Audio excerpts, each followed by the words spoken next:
बच्चों BBM education में आप लोग का स्वागत है। आज हम लोग क्लास 8 यदि फूल नहीं बोल सकते तो रामेश्वर शुक्ल अंचल जी द्वारा रचित कविता का जो है आज क्वेश्चन आंसर हम लोग समाधान करेंगे। तो सर्वप्रथम देखिए जैसे कि दिया हुआ है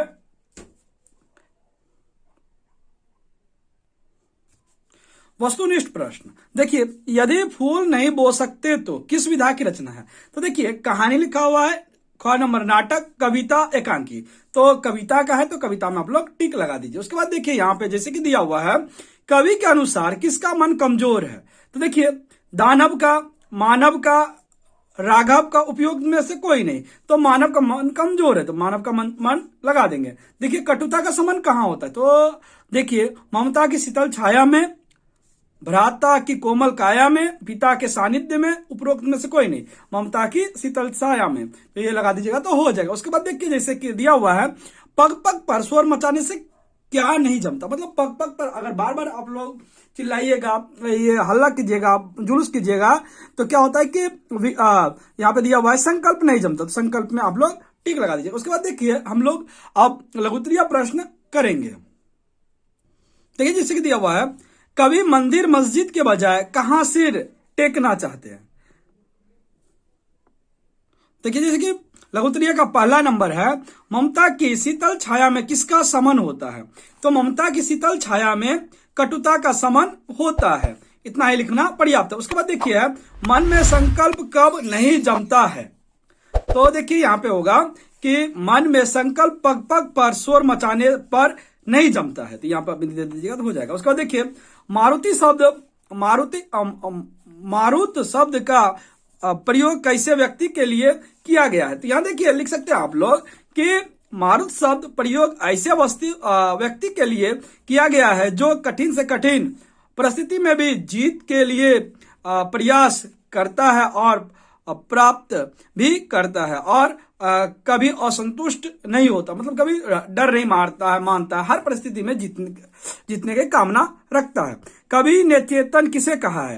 कवि ने चेतन ज्ञानी पुरुष को कहा है, इतना ही लिखना पर्याप्त है। उसके बाद देखिए बोधमूलक प्रश्न। तो बोधमूलक प्रश्न में जैसे कि लिखा हुआ है कि कवि अपने सपनों पर विश्वास करने के लिए क्यों कहते हैं। तो इसका देखिए आंसर हम लोग इस प्रकार लिखेंगे। कवि हम लोगों को अपने सपनों पर विश्वास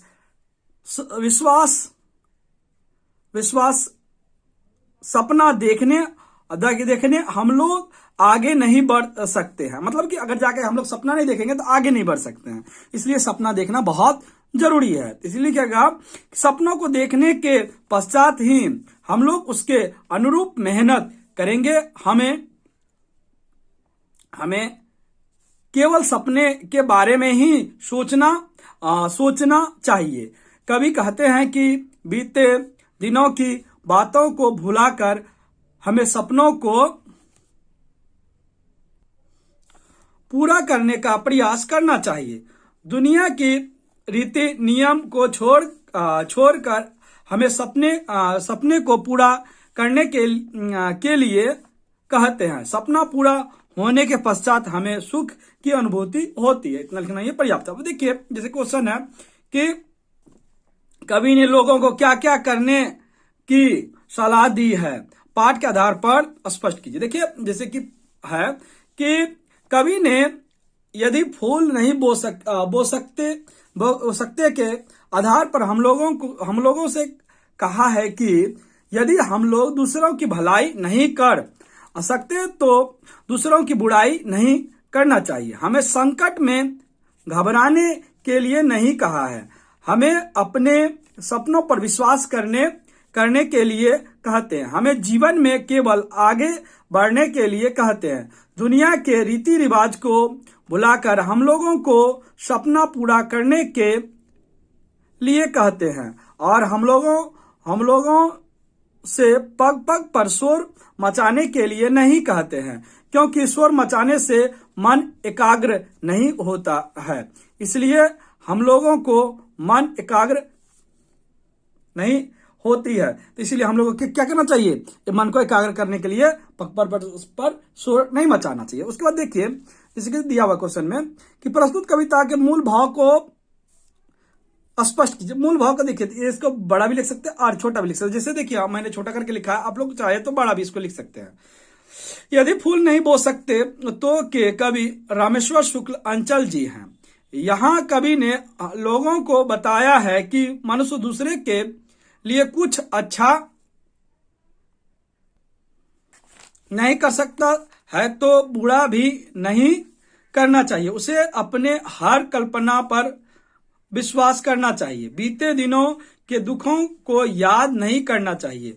सुख मिलने पर सदा सचेत रहना चाहिए। मतलब कि सुख मिल जाए तो ऐसा नहीं कि एकदम अब निश्चित हो जाए, प्रयास हमें करते ही रहना चाहिए। देखिए अब है कि अनसुना अचिन्ह करने से संकट का वेग नहीं कमता का आशा स्पष्ट कीजिए। देखिए प्रस्तुत पंक्ति यदि फूल नहीं बो सकते तो पाठ से लिया गया है। इस पाठ के कवि रामेश्वर शुक्ल अंचल जी हैं।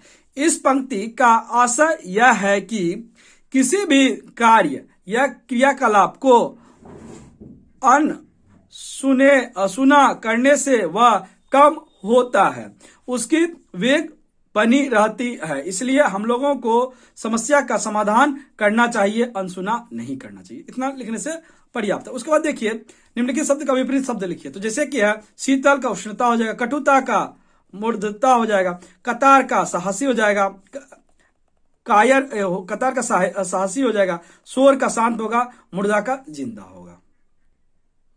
जैसे कि यहां दिया हुआ निम्नलिखित शब्दों का वाचन परिवर्तित कीजिए। देखिए ज्वालाएं का ज्वाला होगा, नयन का नयने होगा, कांटे का कांटा होगा, रीति का रीतियों का होगा, सांसों का सांस होगा। इतना ही। इस प्रकार हम लोग का जो है यदि फूल नहीं बो सकते का पूरा समाधान हो गया।